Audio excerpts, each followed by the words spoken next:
Arthur Schopenhauer was not an easy man to love. He distrusted optimism. He mocked politicians.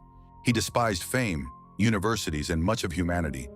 He once wrote that life swings endlessly between suffering and boredom. Happiness, he believed, wasn't our natural state. It was merely the brief pause between disappointments. To many of his contemporaries, he seemed determined to see through every comforting illusion people clung to. If someone spoke confidently about progress, Schopenhauer doubted it. If someone celebrated success, he questioned its value. If someone claimed humanity was becoming wiser, he simply looked at history. Even his neighbors feared him. He lived mostly alone in Frankfurt, where silence was sacred. Every day followed nearly the same routine. He wrote for hours, read ancient texts, took solitary walks through the city, and guarded his privacy with unusual intensity. One day he became involved in a legal dispute after pushing a woman who had been talking too loudly outside his apartment. The incident haunted his reputation for years, reinforcing the image of a bitter philosopher incapable of tolerating other people. To the world, Schopenhauer appeared cold, a philosopher who loved no one. Yet history remembers something strange. Every afternoon, as the old philosopher walked through the streets of Frankfurt, one companion never left his side.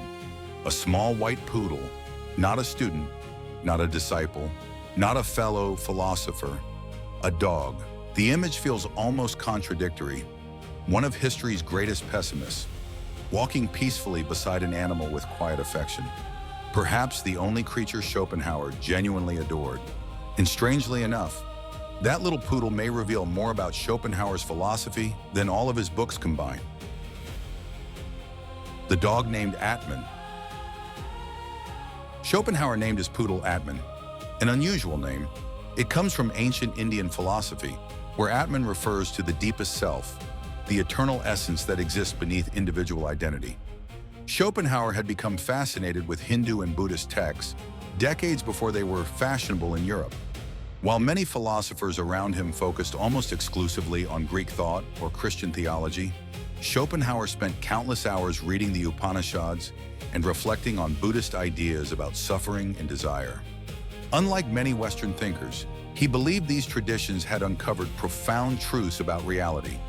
To him, every living creature was an expression of the same underlying force, what he famously called the will. The will was not conscious. It had no purpose. It made no plans. It simply wanted. Plants stretch toward sunlight. Animals chase food. Birds build nests. Trees push their roots deeper into the earth. Humans pursue wealth, love, status, recognition, security, and countless other desires. Not because they freely choose these desires, but because they are driven by the same blind force. Every ambition, every craving, every dream, every fear, different faces of the same endless striving. And that's where Atman enters the story. When Schopenhauer looked at his dog, he did not see an inferior being. He saw another expression of the very same cosmic will that animated himself.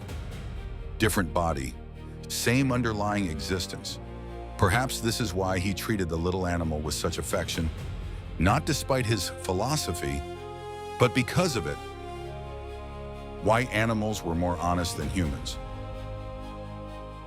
Schopenhauer often said something that shocked his contemporaries. Animals, he argued, were morally superior to many people. Not because they were smarter, because they were more honest. Humans wear masks. We flatter. We manipulate. We exaggerate. We hide our true motives behind carefully chosen words. Our entire social world is filled with performance. But a dog cannot pretend. Its joy is real. Its fear is real. Its loyalty is real. Its suffering is real. When Atman wagged his tail, there was no calculation behind it. When he rested beside Schopenhauer, there was no ambition, no desire for recognition, no hidden agenda. Animals possess no elaborate ego to hide behind. They simply are. Schopenhauer believed this authenticity deserved respect.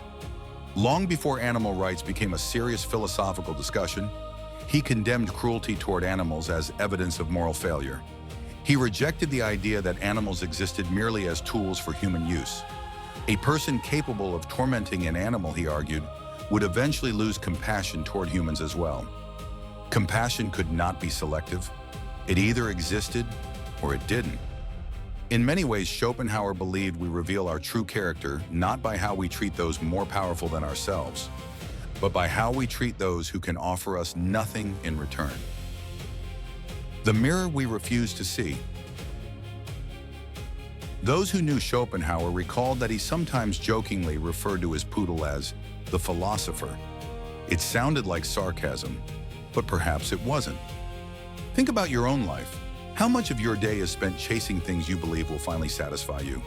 A better career, more money, more recognition, a larger audience, another achievement, another promotion, another possession, another goal waiting just beyond the horizon. And once you reach it, the satisfaction fades. Soon another desire appears. The finish line quietly moves farther away. Schopenhauer believed this endless cycle defined the human condition. We imagine every new desire is different, yet each one is simply another face of the same will. Meanwhile, imagine Atman. He wakes, eats, runs, sleeps beneath the afternoon sun, greets his owner with genuine excitement. He does not dream of becoming a greater dog. He does not compare himself to other poodles. He does not worry about tomorrow's reputation. The dog experiences desire honestly. It eats when hungry, sleeps when tired, plays when joyful. It does not invent imaginary futures where fulfillment permanently awaits. Humans often mistake complexity for wisdom. Schopenhauer suspected the opposite. Perhaps civilization had only made us better at deceiving ourselves. Perhaps intelligence had given us remarkable tools, but also endless new ways to suffer. Compassion as the escape. If the will governs everything, can anyone ever become free? Schopenhauer believed there was only one real escape.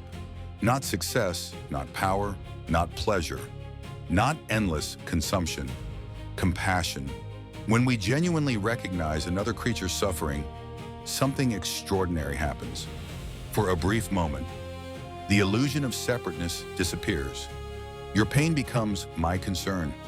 Your suffering matters because, at the deepest level, we are expressions of the same reality. For an instant, the endless voice demanding more grows quiet. This is why Schopenhauer admired saints more than conquerors, why he respected ascetics more than kings, why kindness mattered more than intelligence. Compassion temporarily silences the endless demands of the will. It interrupts selfishness. It reveals that beneath all appearances, every living being shares the same fragile existence. Perhaps this is why he loved Atman so deeply.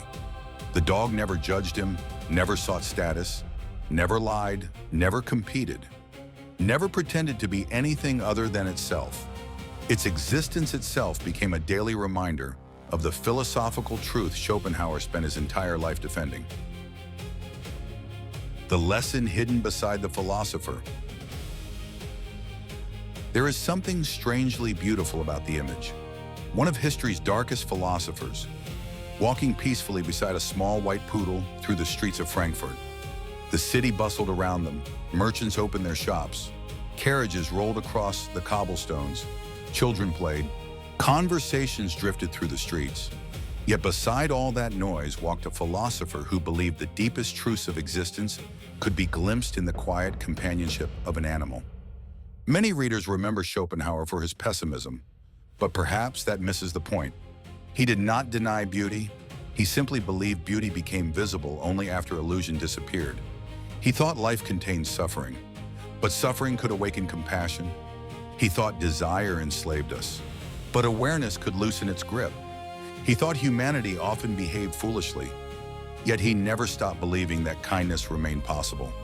His greatest teacher was not another philosopher, not a university, not a famous debate. It may have been a dog, a creature that lived without vanity, without ambition, without pretending to be anything other than what it was. Perhaps that is why Schopenhauer gave him the name Atman, not merely as a pet, but as a reminder that beneath every face, every species, every individual story, there exists something shared, something ancient, something endlessly striving. Every afternoon, the old philosopher and the little white poodle disappeared once again into the streets of Frankfurt. To everyone else, it was simply a man walking his dog. But perhaps Schopenhauer saw something entirely different.